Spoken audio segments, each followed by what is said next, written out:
If ADHD is keeping you up at night, then we have some great news for you. There are some practical things you can do to get better sleep and maybe curb your ADHD symptoms throughout the day. So let's talk about 6 of the most common sleep problems that people with ADHD report and how you can solve those. The first thing we need to talk about is the relationship between ADHD and sleep because, well, it's a little fuzzy. I tend to think of the relationship between ADHD and sleep issues as a bidirectional relationship, and there is a ton of overlap between symptoms of ADHD and symptoms of other sleep disorders and poor sleep generally. In other words, it's often hard to tell if we're having trouble sleeping because of our ADHD or if we're experiencing ADHD because we have trouble sleeping.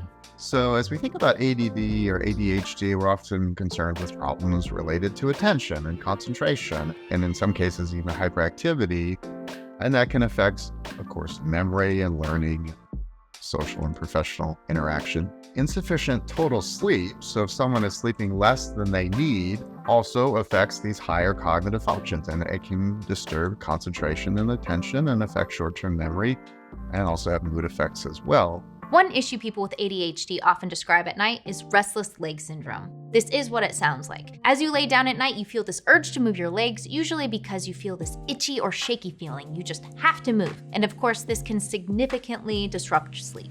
Restless leg syndrome is very commonly associated with folks who have ADHD symptoms. With that condition, which can include a discomfort when lying down in the evening, urge to move that relieves the symptom. You can also have what's called periodic limb movements of sleep, so kicks that also are disruptive to sleep. By the way, we have a video all about RLS and some of the best things you can do for it, so we'll leave a link to that up in the corner. If you're experiencing RLS throughout the night, make sure you're getting enough exercise throughout the day, establish a consistent bed and wake time, and see a sleep physician. They can usually diagnose RLS or periodic limb movement during a sleep study, and medication could be an option. The next thing people with ADHD often report while they sleep is teeth grinding, or what is also known as bruxism. In fact, a study from 2020 concluded that ADHD is, quote, significantly associated with higher rates of both awake and sleep bruxism.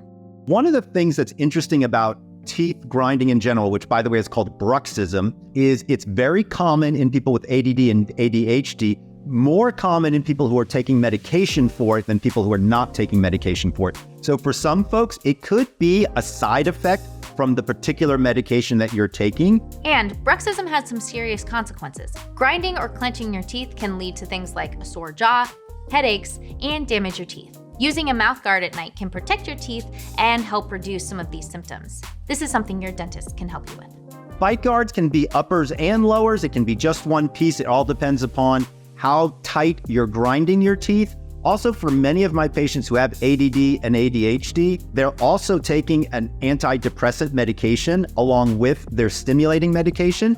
And many of those antidepressant medications have teeth grinding as a side effect. You might also think about stress reduction techniques and mindfulness practices to help address any underlying anxiety you're feeling too. Structured breathing, meditation, even yoga can help reduce some of those rapid thoughts you might be going to bed with. Speaking of rapid thoughts, people with ADHD frequently report difficulty falling asleep because of racing thoughts. And if your mind is racing because of all the things you did today, or that you're doing tomorrow, or did you clean the sheets this week, or is the oven on, or what's that noise outside, it can be a major hurdle to find quality sleep. Some of that may just be back to the underlying pathophysiology of ADD or ADHD, that there's just more activity within the brain during sleep, and that is leading to some of that fragmentation. So here's where having a dedicated wind-down routine can be your best friend. A power down hour is based on the idea that you need runway to land the plane. I like to take the hour before lights out and chop it up into 3 20-minute segments. So 20 minutes for just stuff you gotta do, getting kids' backpacks together, packing lunches, whatever it is, to make your morning a little bit less stressful. 20 minutes for hygiene, and then 20 minutes for some form of meditation, relaxation, prayer, whatever, again, calms you down. I'm even okay with watching television if that's the thing that helps relax you. Do me a favor, throw in some blue light blocking glasses if you can. But as a general rule, whatever it does to relax you for that last 20 minutes is going to be pretty much the gold.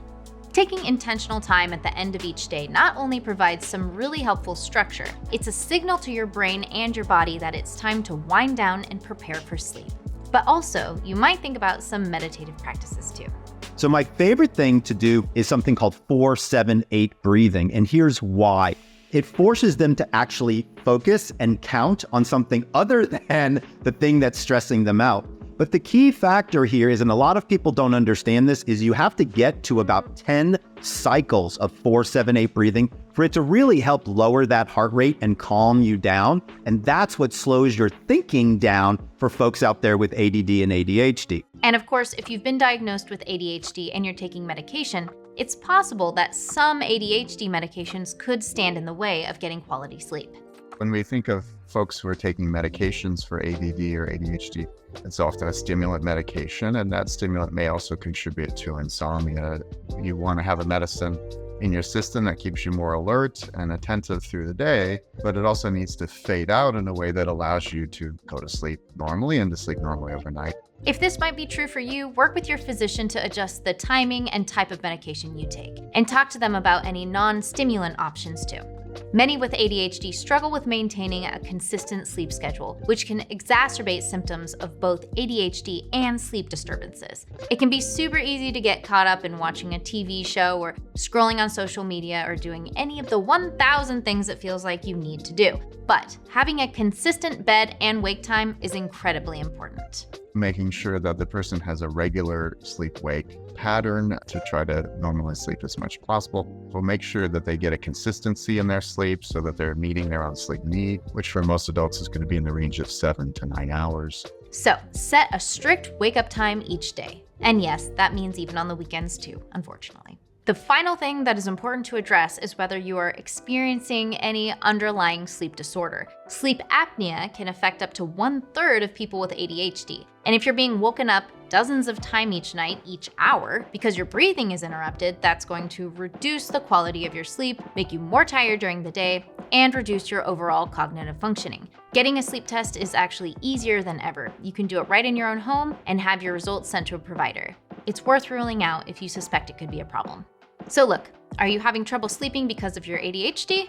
Or are you experiencing symptoms of ADHD because you're not sleeping well? As Dr. Peters suggests, often it's very hard to tell. We know that poor sleep or sleep disorders lead to symptoms like excessive daytime sleepiness, difficulty concentrating, and emotional dysregulation, hallmarks of ADHD. So if you're struggling with any of the issues we've just talked about, then we highly recommend you speak to a sleep physician. It very well could be that the key to breaking the cycle of daytime sleepiness and lack of focus starts at night, by getting better sleep. Sometimes it's a challenge to wind down at night, especially with a racing mind. But we have a video on some of our favorite techniques for reducing anxiety and preparing yourself for sleep right here. Thanks for watching, everyone. Sleep well.